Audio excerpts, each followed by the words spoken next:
السلام عليكم ورحمة الله وبركاته. إن الحمد لله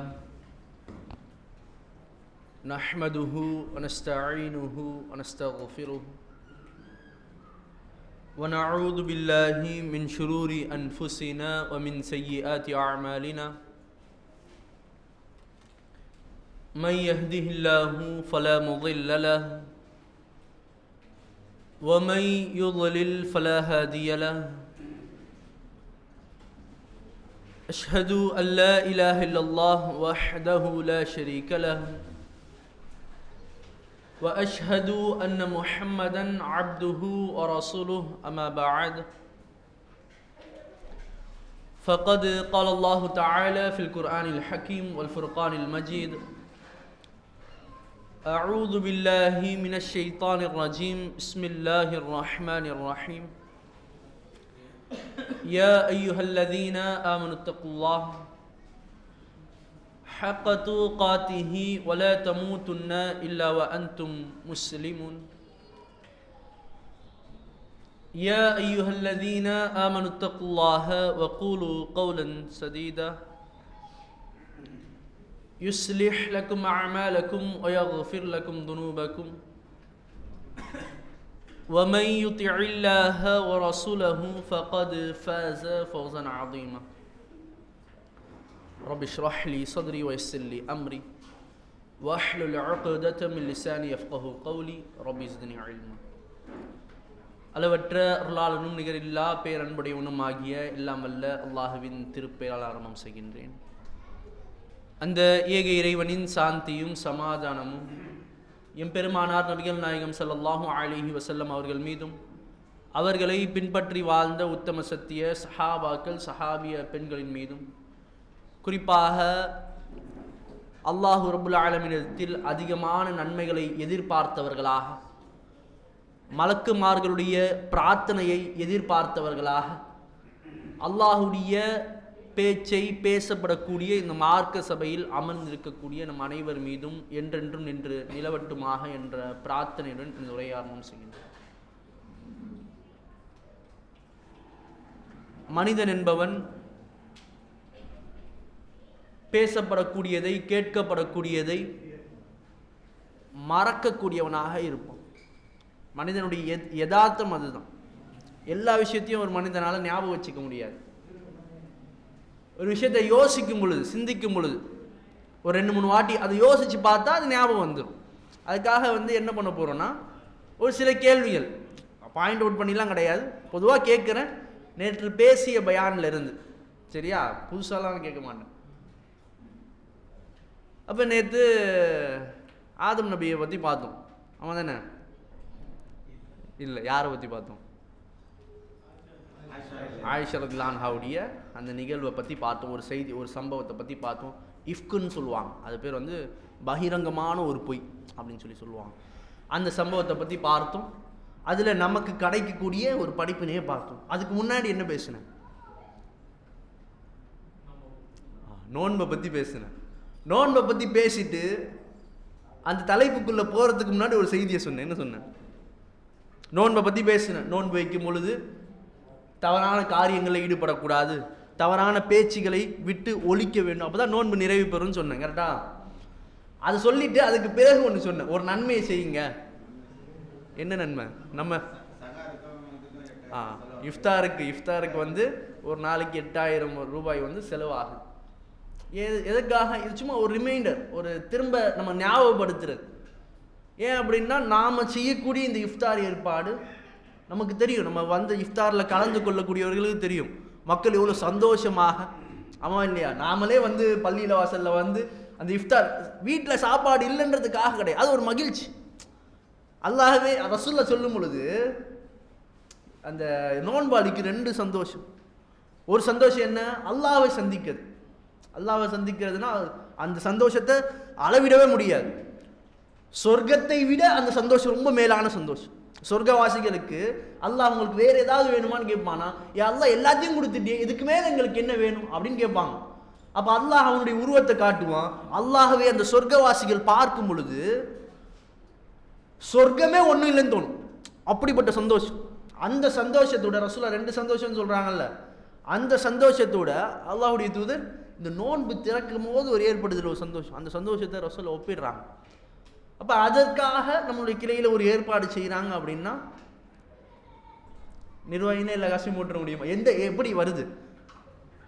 அல்லாஹ் ரசூலுல்லாஹ்வுக்கு வஹியை கொடுத்த மாதிரி வானத்திலிருந்து காசு கொடுக்குறானா ஜிப்ரீல் அலைஹிஸ்ஸலாம் மூலமாக. நம்ம மக்கள் செய்யக்கூடிய அந்த உதவிகளால் ஏதோ ஒரு நம்மளால் முடிந்த உதவி, மொத்தமாக பொறுப்பேற்றுக்கங்க 30 நாள் அப்படிதான் கிடையாது. நம்மளால் முடிந்த அந்த உதவியை வந்து இன்ஷா அல்லாஹ் நம்ம கிளைக்கு நம்ம கொடுத்து அந்த இஃப்தாரில் அந்த நோம்பாளிக்கு கிடைக்கக்கூடிய அந்த மகிழ்ச்சியில் நாமும் ஒரு பங்கு எடுத்துப்போம் இன்ஷா அல்லாஹ். சரி, தலைப்புக்குள்ளே போயிடலாம். அதுக்கு முன்னாடி ஒரு சில கேள்விகள் கேட்பேன்னு சொன்னேன்ல. இப்போ ஆயிஷா ரலியல்லாஹு அன்ஹா மேலே ஒரு சில சஹாபாக்கள், ஒரு சில நபித்தோழர்கள் அந்த அவதூறு பரப்புறதுல அவங்களும் ஒரு ஆள் ஆகிட்டாங்கன்னு சொன்னேன். அதில் ஒரு நபித்தோழரை பற்றி பேசினேன். அவர் அபூபக்கர் சித்திக் ரலியல்லாஹு அன்ஹு. அவங்க கிட்ட அந்த செல்வத்தை, அவங்களுடைய செல்வத்தை, அவங்களுடைய உறவினராக இருக்காங்க, அபூபக்கர் சித்திக் தான் அவங்களுக்கு உதவி செய்கிறாங்கன்னு. யார் அது? மிஸ்தாஹ் ரலியல்லாஹு அன்ஹு. அவருக்கு எத்தனை கசையடிகள் கொடுக்கப்படுது? 80 கசையடிகள் கொடுக்கப்படுது. அவர் தப்பு செஞ்சிட்டாரா இல்லையா? சரி, ஏதோ ஒரு மனிதன்ற ரீதியில் ஏதோ ஒரு தவறு அப்படி இருக்கலாம்ல. அப்துல்லா இப்னு உபை வந்து அதை ஆயிஷா ஏதோ தவறு செஞ்சிட்டாங்க அப்படின்னு பேசும் பொழுது அப்படி இருக்கலாம்ல அப்படின்னு பேசிட்டார். அதற்காக அல்லாஹ் அவரை மன்னிச்சுட்டான். நாம அவரை குறையே சொல்ல முடியாது. அல்லாஹ் பத்ர்ல கலந்து கொண்ட சஹாபியை அல்லாஹ் மன்னிச்சுட்டான். இந்த ஹத்து வழங்கப்பட்டுடுச்சுன்னு சொன்னான், இந்த மார்க்க அடிப்படையில் அந்த தண்டனை வழங்கப்பட்டுடுச்சுன்னு சொன்னான், அவர்களை அல்லாஹ் மன்னிச்சுட்டான். அதனால தான் அப்துல்லா இப்னு உபைக்கு அந்த தண்டனை வழங்கப்படலை. அவன் தானே பணப்புறதுல முதல் ஆளாக இருந்தான். அவனுக்கு அந்த தண்டனையை ரசூலுல்லாஹ் கொடுக்கலையே. அவனுக்கு இந்த உலகத்திலும் அவன் முனாஃபிக்காக மரணிச்சான், நாளை மறுமையினும் அவனுக்கு மகிரங்கமான கேடு அவனுக்கு இருக்கு. சஹாபாக்களுக்கு அப்படி கிடையாது. இப்போ இவங்களுக்கு அந்த தண்டனை வழங்கப்பட்டதுனால இவங்க அந்த பாவத்திலிருந்து தூய்மை பெற்றுட்டாங்க. நாம் அந்த பாவத்தை பற்றி பேச முடியாது. சரி, இப்போ என்ன அப்படின்னா அந்த ஹதீஸ் இன்னும் முழுமையாக நான் முடிக்கல. இப்போ மிஸ்தாஹ் ரலியல்லாஹு அன்ஹு அபூபக்கர் கிட்ட அந்த உதவியை வாங்கி வாழக்கூடிய ஒரு நபித்தோழர். இப்போ தகப்பன்ற ரீதியில், தந்தைன்ற ரீதியில் அபூபக்கர் சித்திக் ரலியல்லாஹு அன்ஹுக்கு கோபம் வருமா வராது? என்னுடைய மகளை பற்றி நீங்க இப்படி பேசுறீங்கள், என்னுடைய மகளை விபச்சாரி என்ற அளவிற்கு மதீனா முழுக்க பரப்பியாச்சு இல்ல. நம்மளுடைய மகளுக்கு அந்த நம்ம உதவி செய்யக்கூடிய ஒரு நபர், நம்மளுடைய உறவினர், நாம இரக்கம் பார்த்து நம்முடைய பொருளாதாரத்தை கொடுத்து உதவி செய்கிறோம், அதனாலதான் வாழ்றாங்க, அவங்களுடைய தாயும் வாழ்றாங்க. அப்படி இருக்கக்கூடிய ஒரு நபர் நம்முடைய மகளை பார்த்து, நான் அதனாலதான் வரலாறை பத்தி பேசும்போது சொன்னேன், நம்மை அந்த இடத்துல வச்சு யோசிக்கணும்.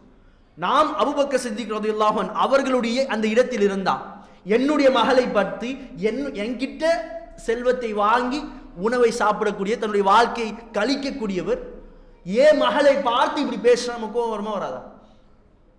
யாரா இருந்தாலும் சரி கோபம் வரதான் செய்யும். அபூபக்கர் சித்திக் ரலியல்லாஹு அன்ஹு தந்தை இந்த அடிப்படையில் அவங்க கோபப்படுறாங்க. அபூபக்கர் சித்திக் ரலியல்லாஹு அன்ஹு என்ன பண்றாங்க? அல்லாஹ்வின் மீது சத்தியம் செய்யறாங்க. வல்லாஹு லா உன்ஃபிகு அன் மிஸ்தாஹ், மிஸ்தாஹ்க்கு நான் இனிமே எதையுமே கொடுக்க மாட்டேன்.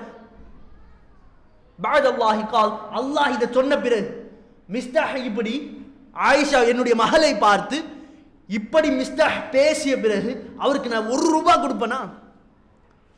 மிஸ்தாஹ்க்கு நான் இனிமே 1 ரூபாய் கொடுக்க மாட்டேன், அவருக்கு நான் எதையுமே செய்ய மாட்டேன் அப்படின்னு சொல்லிட்டு அபூபக்கர் சித்திக் ரலியல்லாஹு அன்ஹு அல்லாஹ்வின் மீது சத்தியம் செஞ்சிடறாங்க. சத்தியம் செய்த உடனே அடுத்த வகை செய்தி திருமறை குர்ஆன் வசனத்தை சூரத்து நூருடைய 24வது அத்தியாயத்துடைய 22வது வசனத்தை அல்லாஹ் இறக்கிறான். அல்லாஹ் அபூபக்கர் சித்திக் இதை சத்தியம் செஞ்ச உடனே அல்லாஹ் என்ன பண்றான்? இந்த வசனத்தை அல்லாஹ் இறக்க ஆரம்பிக்கிறான். செல்வந்தர்கள், செல்வம் வழங்கப்பட்டவர்கள், இந்த ஹிஜ்ரத் செஞ்சவங்களுக்கோ ஏழையாக இருக்கக்கூடிய நபித்தோழர்களுக்கோ அவங்களுடைய செல்வத்தை தரமாட்டேன்னு சொல்லி நீங்க அல்லாஹ்வின் மீது சத்தியம் செய்கிறீங்களே, நீங்க அல்லாஹ்வின் மீது இப்படி சத்தியம் செய்வது அது தவறுதான். அல்லாஹ் உங்களை மன்னிக்கணும்னு நீங்க ஆசைப்படுறீங்களே, அல்லா துஹிப்பூன யக்ஃபிருல்லாஹ், அல்லாஹ் உங்களை மன்னிக்கணும்னு நீங்க ஆசைப்படுறீங்களே, நீங்க அவங்கள மன்னிக்க மாட்டீங்களா? வலா தஸ்ஃபஹு வலா தஅஃபு, நீங்க அவங்கள மன்னிக்க மாட்டீங்களா? அபூபக்கர் கிட்ட அல்லாஹ் பேசுவதை போன்று ஒரு வசனம். அல்லாஹ் ரப்புல் ஆலமீன் சொல்றான், செல்வந்தர்கள், பணம் மிக்க இருக்கக்கூடியவங்க, ஏழையாக இருக்கக்கூடிய சஹாபாக்களுக்கு கொடுக்க மாட்டேன்னு சத்தியம் பண்றீங்களே, அவங்களை நீங்க மன்னிக்க மாட்டீங்களா? அவங்க செஞ்சதை நீங்க கண்டு கொள்ளாம இருக்க மாட்டீங்களா? அல்லாஹ் உங்களை மன்னிக்கணும்னு ஆசைப்படுறீங்களே, நீங்க அவங்கள மன்னிச்சிருங்களேன்.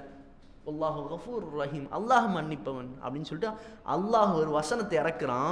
கொஞ்சம் யோசிச்சு பாருங்க. இப்பதான் சத்தியம் செய்யறாரு, இனிமே மிஸ்டேக்கு நான் ஒருபோதும் தரமாட்டேன்னு சொன்ன அபூபக்கர் சித்திக் இந்த வசனம் இறங்கினதுதான் தாமதம். வசனத்தை கேட்ட உடனே திரும்ப ஒரு சத்தியம் செய்யறாரு, வல்லாஹு லா உந்திரு அன் மிஸ்தஹ் பஅத அபத, இனிமே நான் மிஸ்டேக்கு கொடுக்காம இருக்க மாட்டேன். யோசிச்சு பாருங்க. வசனத்தை கேட்ட உடனே அவனுடைய கோபம் போயிடுச்சு, அவனுடைய ரோஷம் போயிடுச்சு. என்னுடைய மகளை பார்த்து இப்படி பேசிட்டாரு, அதெல்லாம் போயிடுச்சு. அல்லாஹ் சொல்லிட்டான், நான் மன்னிப்பேன், நீ என்ன வேணாலும் பேசிக்க, என்னுடைய மகளை பார்த்து பேசிக்க, என்ன வேணாலும் பேசிக்க. அல்லாஹ் சொல்லிட்டான், என்னுடைய ரப்புக்காக மன்னிச்சிட்டேன்.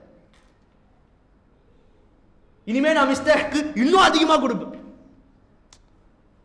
மிஸ்டேக்கு கொடுக்க மாட்டேன்னு சத்தியம் செஞ்சவர் அல்லாஹை முன்னிறுத்தி சொல்றாரு, நான் மிஸ்டேக்கு கொடுக்காம இருக்க மாட்டேன், இன்னும் அதிகமா கொடுப்பேன். நம்மளுடைய கோபம் தணியணும் அப்படின்னா 10 பேர் வந்து சமாதானம் பண்ணணும். ஆமா இல்லையா? 10 பேர் வந்து சமாதானம் பண்ணணும், காலங்கள் ஓடணும், ஆண்டுகள் போகணும். நபித்தோழர்கள் அப்படி கிடையாது. அல்லாஹ்வுடைய ஒரு வசனம் போதும். அல்லாஹ் அபூபக்கர் சொல்றாரு, அல்லாஹ் என்ன மன்னிக்கணும்னு ஆசைப்படுறேன்ல, நான் மன்னிச்சிடுறேன். அல்லாஹ்வுடைய மன்னிப்பு போதும், அல்லாஹ்வுடைய ஒரு வசனம் போதும், அல்லாஹ்வுடைய தூதர் சொன்ன ஒரு வார்த்தை போதும். யோசிச்சு பாருங்க, நம்மை அந்த இடத்துல வச்சு யோசிச்சு பாருங்க. இந்த வசனம் நமக்கும் திருமறை குர்ஆன்ல இருக்கா இல்லையா? அபூபக்கரை பார்த்து மட்டும்தான் அந்த வசனம் பேசுதா? அல்லாஹ் யா அபூபக்கர்னு சொல்லி அல்லாஹ் பேசுறானா? எல்லாருக்கும், இறுதி மனிதன் வரும் வரை அவர் அனைவருக்கும் அந்த வசனம் தான் திருமறை குர்ஆன் வசனம். அல்லாஹ் அதன் மூலமாக நமக்கு வழி காட்டுறான், இப்படிதான் இருக்கணும், மன்னிக்கணும். சின்ன சின்ன விஷயங்களுக்கு, சின்ன சின்ன விஷயங்களுக்கு. ஒரு விருந்துக்கு அழைக்கல, திருமணத்துக்கு அழைக்கல, வீட்டில் விருந்து வச்சாரு, எல்லாரையும் கூப்பிட்டாரு, என்ன கூப்பிடல, அதனால சண்டை உறவுக்கு மத்தியில. கூப்பிட்டாரு, கடைசியா கூப்பிட்டாரு, அவங்க முன்னாடி கூப்பிட்டுட்டாரு. நான் தானே தாய் மாமா, என்ன தானே முதல்ல கூப்பிடணும். மனைவிடத்தில் ஏதோ ஒரு பிரச்சனை, அவங்க மேலதான் தப்பு, மன்னிக்கலாம், மன்னிக்க தான் செய்யலாம். அல்லாஹ்வுடைய மார்க்கம் அப்படி தானே சொல்லி கொடுக்குது.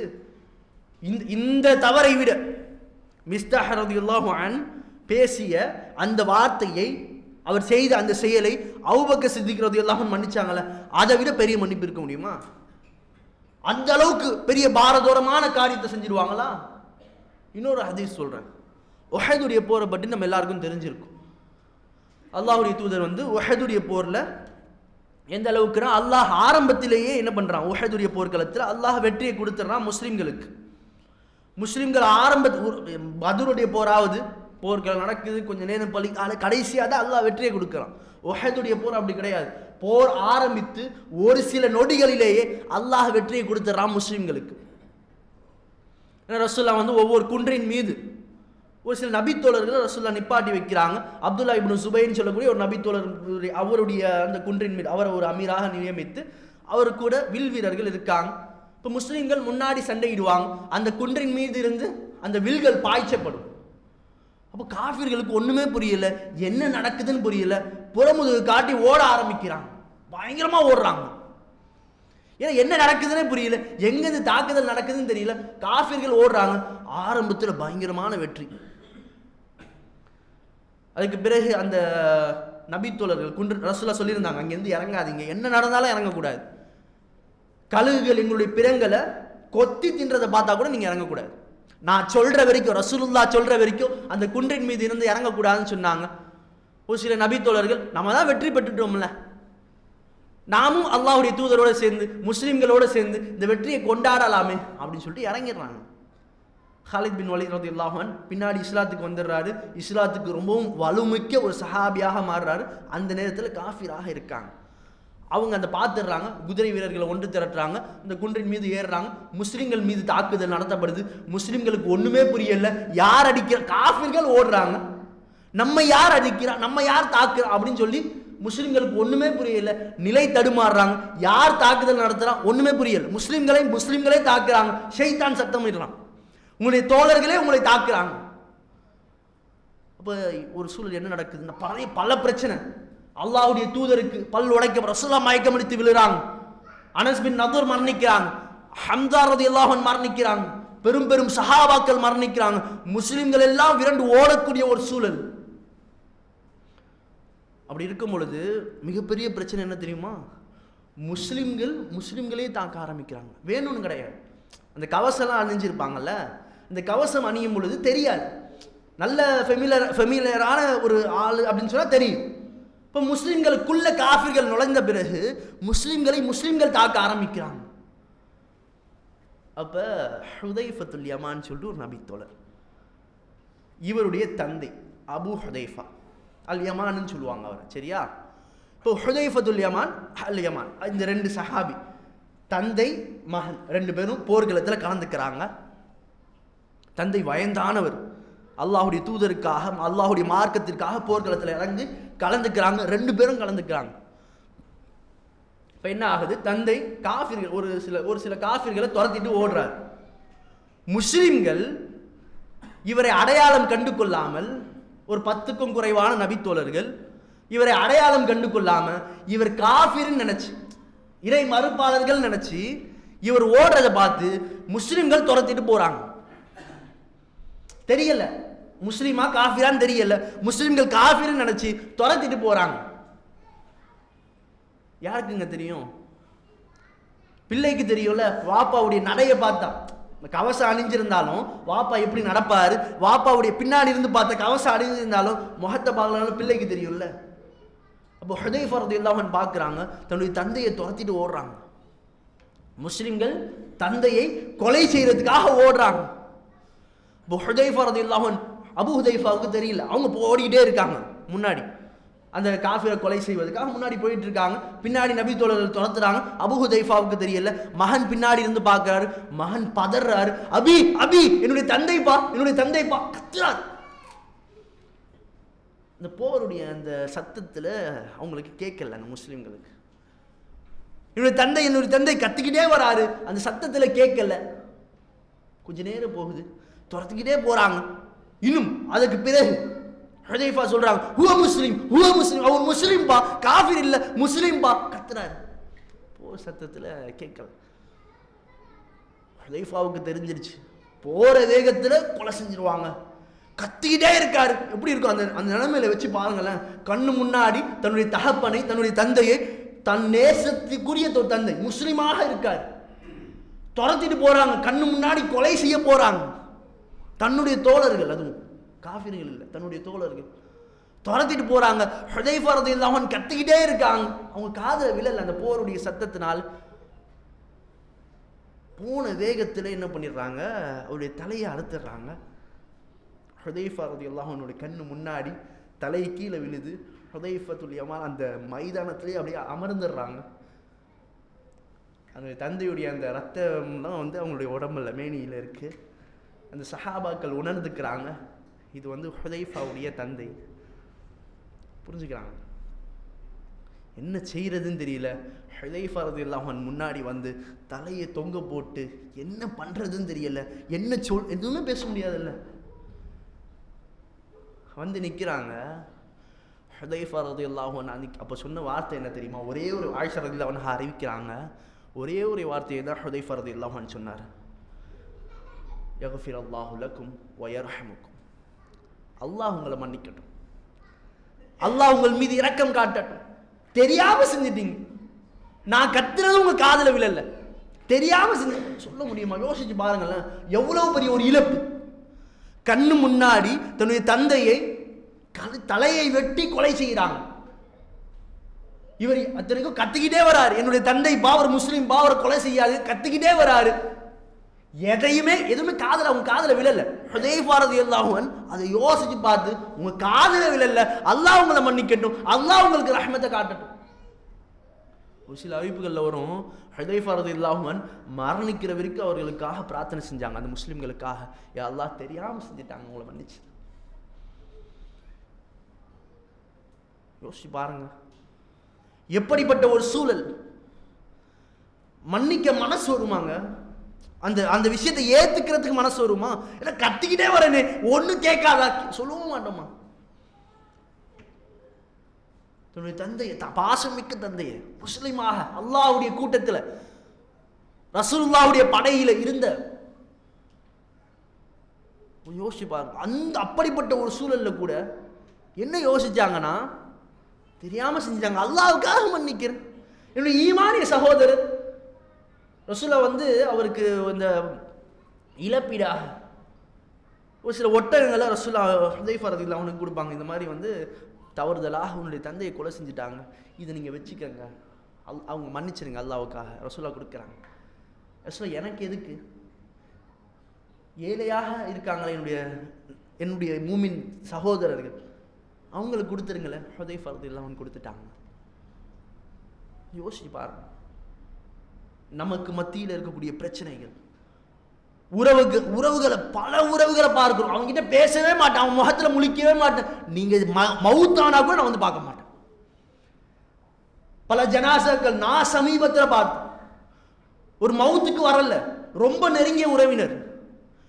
என்னப்பா அப்படின்னு கேட்டா, இல்லை அவங்களுக்கும் எங்களுக்கும் பிரச்சனை, ஏதோ தகராறு, குடும்ப பிரச்சனை. மவுத்துக்கு வரல, மவுத்தானாலும் பார்க்க மாட்டேன், என்ன நடந்தாலும் சரி உன் வீட்டுக்குள்ள நுழைய மாட்டேன். எப்படி பேசுறாங்க? அல்லாஹ்வுடைய தூதர் சொல்றாங்க, லா யதுகுலுல் ஜன்னத காத்திஉன் ரஹீம். ஒருத்தர் சொர்க்கம் நுழையவே மாட்டார். யார் தெரியுமா? எவர் ஒருவர் உறவை முறித்து வாழ்றார். யார் உறவை முறிக்கிறாங்களோ அவர் சொர்க்கம் நுழையவே மாட்டார். ரசூலுல்லாஹ் சொன்னாங்க. சொர்க்கம் நுழைய மாட்டாருன்னு சொன்னா, இல்லை பாய் நான் அவர் தான் போய் முடிச்சுட்டு போயிட்டாரு. ரசூலுல்லாஹ் பதில் சொல்றாங்க, பதிலுக்கு பதில் உறவாடுறான்ல, அவன் பேசுறாரு, நான் பேசுறேன், அவர் முடிச்சுட்டு போயிட்டாருன்னா நான் பேச மாட்டேன், நானும் உறவை முடிச்சுட்டு போயிடுவேன். அப்படி பதிலுக்கு பதில் உறவாடுபவன் உறவை பேணுபவர் கிடையாது. ரசூலுல்லாஹ் அதையும் சொல்றாங்க. அவர் உறவை முறிச்சாலும் நாம் அவரிடத்தில் போய் சலாம் சொல்லி அல்லாஹ்விற்காக மன்னிச்சிருங்க சொல்லணும். அப்படிதான் மார்க்கம் நமக்கு சொல்லி கொடுக்குது. சும்மா வெட்டி நமக்கு அந்த ஈகோ விடவே விடாது. அது என்ன, அவன் தப்பு செஞ்சுட்டு நான் போய் பேசுறது, அந்த ஈகோ விடவே விடாது. அல்லாஹ் தன்னை திருமறையில பேசுறான். இந்த வசனத்தை படிச்ச உடனே காலையில தான் படிச்சேன். அல்லாஹ் யார் கூட கொண்டு போய் வைக்கிறான் பாருங்க.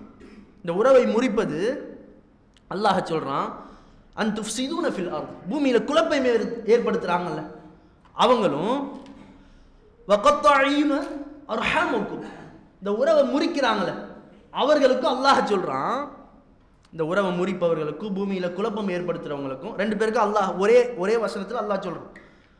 அதுக்கு அடுத்த வசனம், உலாயிக்கல்லதீன லஅனஹுமுல்லாஹ், அவங்களுக்கு தான் உறவை முறிக்கிறவங்களுக்கு பூமியில குழப்பம் ஏற்படுத்துறாங்களே அவர்கள் மீது அல்லாஹ் சபிச்சுட்டான், அல்லாஹ்வுடைய சாபம் இறங்கிட்டே இருக்கு. அவர்களை செவிடாக்கிறான். வாழ அவர்கள் குருடர்களாகவும், ஒரு குருடராக ஒரு செவிடராக அவர்களை அல்லாஹ் ஆக்குறான் அப்படின்னு சொல்லிட்டு அல்லாஹ் குர்ஆன்ல பேசுறான். 47வது சூரத்துல் முஹம்மதுடைய 22வது வசனமும் 23வது வசனமும் வீட்டில் போய் எடுத்து பாருங்க. உறவை முறிப்பவர்களுக்கு அல்லாஹ் எப்படி அல்லாஹ்வுடைய சாபம் சொன்னா, உறவை முறிப்பவர் சொர்க்கத்துக்குள்ள நுழையவே மாட்டாருன்னு சொன்னா, அல்லாஹ்வுடைய வசனம் நம்மிடத்தில் பேசுது, இருந்தாலும் பரவாயில்ல, எனக்கு அல்லாஹ்வுடைய வசனத்தை விட என்னுடைய ஈகோ தான் பெருசு, என்னுடைய கோபம் தான் பெருசு, என்னுடைய ரோஷன் தான் பெருசு சொல்றோமா இல்லையா?